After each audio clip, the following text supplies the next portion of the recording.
In Uganda, the origins of the current bill, which would, in certain circumstances, punish same-sex relationships with the death penalty, and would, of course, make the mere touch or kiss of another person with homosexual intent punishable by life imprisonment, that is being driven by the forces of Christian fundamentalism, often aided and abetted by Christian fundamentalists in the United States, who have gone there deliberately, consciously, to try and promote a homophobic agenda.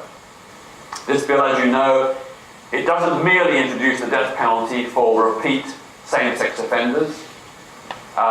It doesn't merely introduce life imprisonment for touching another person with homosexual intent, but it also will punish by 5 to 7 years jail anyone who does anything to aid and abet or promote homosexuality, which can include things like setting up a gay helpline, publishing a gay newspaper, distributing a gay film or book, setting up a welfare agency to support LGBT people. All these things will become punishable by a minimum of 5 years and a maximum of 7 years in jail. There will also be life imprisonment for anyone who has a same-sex marriage.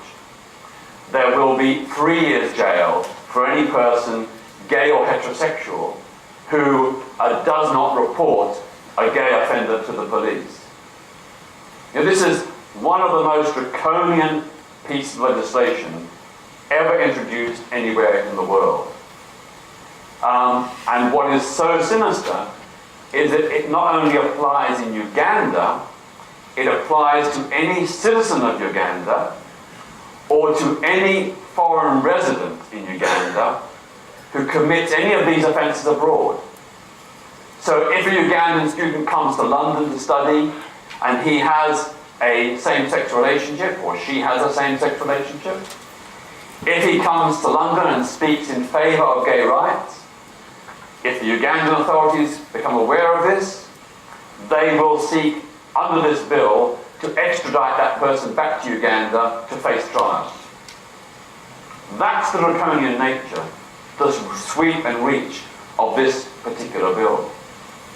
As I said, a bill that has been driven primarily by Christian fundamentalists.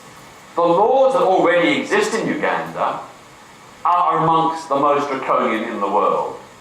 Life imprisonment already exists for a same-sex relationship. Life imprisonment. That's the existing law. And it's not just the law. In preceding years, the Ugandan government outlawed same-sex marriage, passed a special law to prohibit same-sex marriage. Radio Simba, a very popular radio station, got a massive fine for merely interviewing a lesbian activist, talking about the situation faced by lesbians in Uganda.